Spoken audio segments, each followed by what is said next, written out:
Les amis, bonsoir. Bonsoir.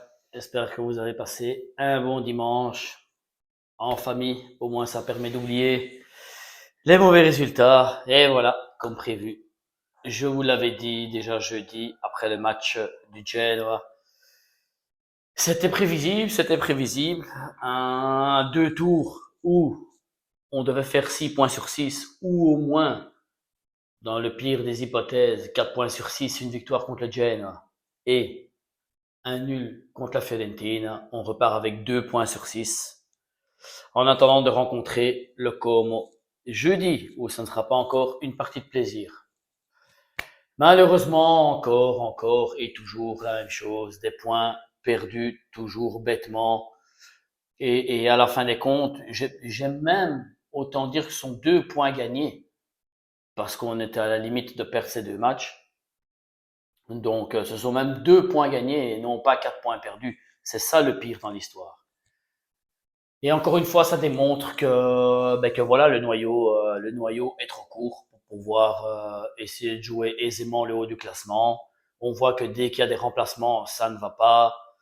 Que ce soit Ricci ou Yachar est pas encore rentré dans ses mécanismes correctement, même si voilà, chacun prend à son rythme ses marques, mais voilà, il n'est pas encore dedans. Pas un grand match aujourd'hui, Ricci.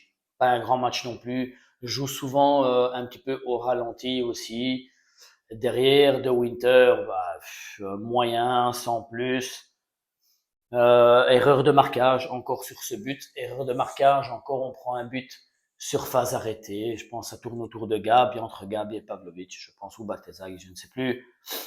Encore une erreur de marquage, but sur corner, et après on arrive à marquer ce but à la fin. Et c'est très dommage parce que les occasions, on les a eues. Pulisic qui me rate 2 occasions tout seul devant le but. 2 occasions où la première, il dribble au moment où il s'insère. Il peut frapper directement ou à la première touche où il dribble le gardien, frapper. Non, il y a cette petite touche de plus et qui le met sur le côté, il n'arrive pas à mettre cette balle dedans. Et la deuxième où Fulkrug le libère avec une belle petite talonnade entre la défense et il frappe sur le gardien aussi. C'est étonnant même de Pulisic rater des balles comme ça, mais voilà. C'est pour ma part c'est frustrant, c'est énervant de devoir perdre des points comme ça. Et tout ça pourquoi? Parce que cette propriété de merde, je le dis.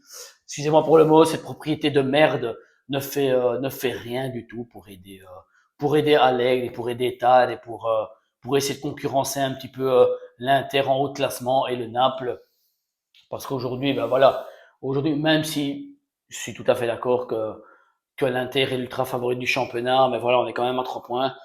Si l'Inter gagne aujourd'hui contre le Naples, elle s'en va à 6 points et là, ça sera très difficile d'aller, honnêtement, ça sera très difficile d'aller rattraper les points et avec la Rome qui colle derrière à un point maintenant, malgré qu'on a encore un match de retard à récupérer mais ce match de retard c'est contre le Como et la Juve qui doit jouer demain aussi, qui peut recoller aussi la même chose au même point que la Rome. Et donc voilà, on a regroupé de nouveau tout le monde, alors qu'on aurait pu ce week-end s'éloigner et distancer vraiment la Rome, la Juve et le Naples aussi, puisqu'il avait perdu des points. Non, on se retrouve de nouveau tous regroupés et à faire partir l'Inter. Et honnêtement, je suis énervé, je suis dégoûté parce qu'à un moment donné, ça devient vraiment frustrant de devoir toujours parler des mêmes choses, de devoir toujours s'énerver parce qu'il y a une propriété qui s'en fout royalement de gagner et tout ce qui leur importe, c'est de terminer dans les 4 premiers.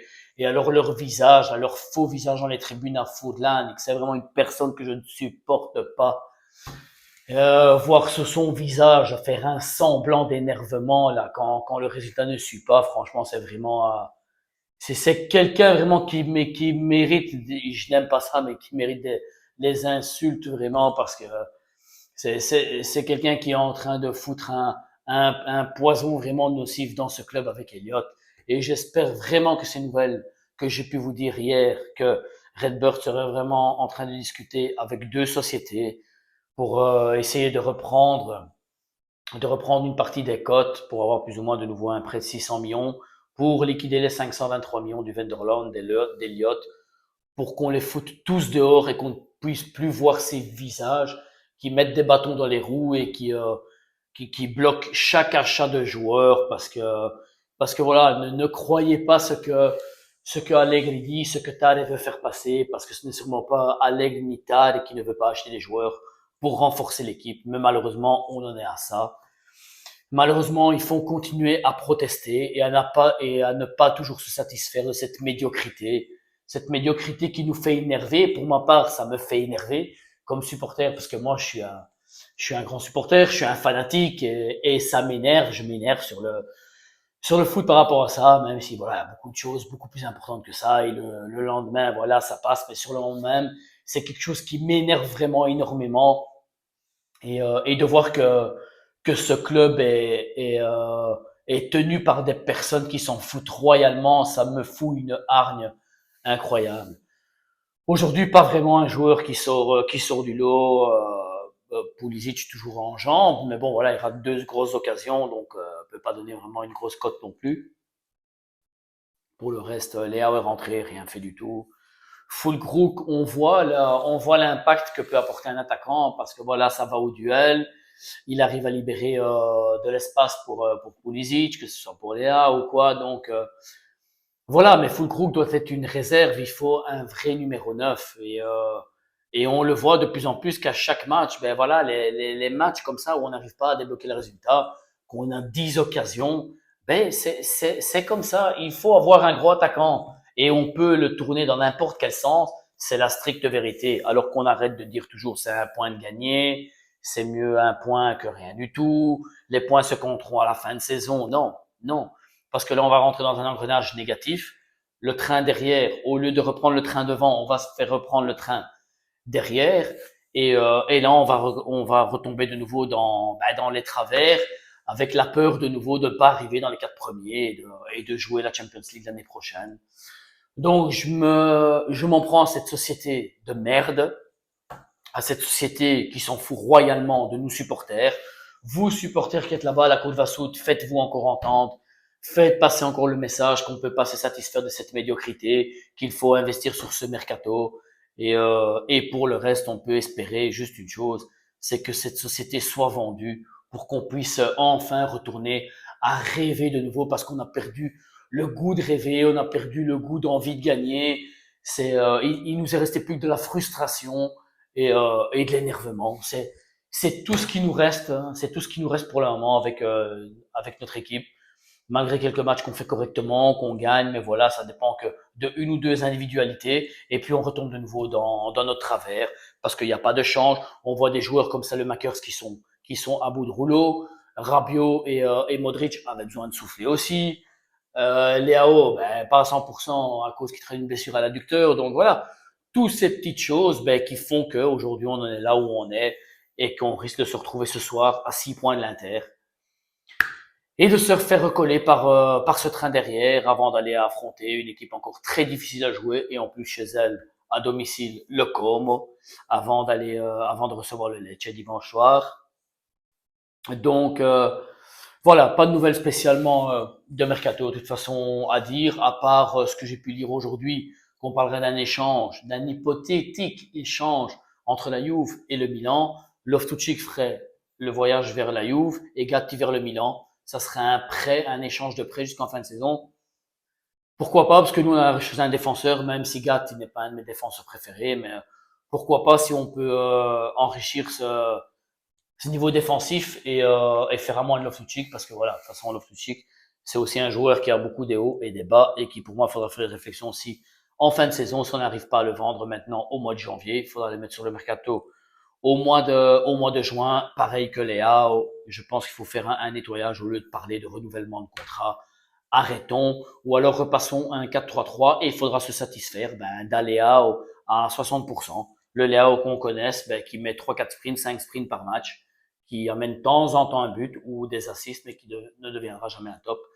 Là, il faudra prendre un choix. Donc, espérons que je puisse vous donner des bonnes nouvelles à partir de demain ou après-demain au niveau du mercato, qu'on puisse enfin prendre un défenseur quand même au mois de janvier et si on peut faire quelque chose aussi au niveau de l'attaque parce qu'on est en manque de buts, on ne peut pas toujours espérer que Pulisic qui n'est pas un vrai neuf débloque le match, que Léao qui n'est pas un vrai neuf débloque le match et Nkunku non plus, Nkunku qui a marqué aujourd'hui.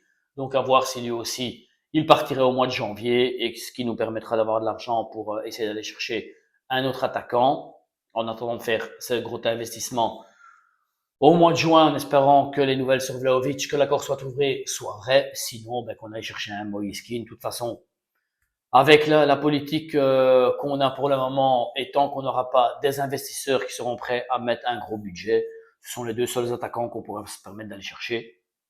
Donc voilà, j'espère pouvoir vous donner plus de nouvelles à partir de demain, vraiment, parce que ça devient vraiment triste, ennuyant, énervant, et même pour ma part, dégoûtant de devoir commenter des matchs pareils où c'est toujours les mêmes choses qui reviennent, toujours les mêmes manquements et les mêmes choses à dire sur cette société vraiment qui que la plupart, je pense, les 98% de nous supporters qui n'arrivent plus à supporter, que ce soit Elliott ou Redbird.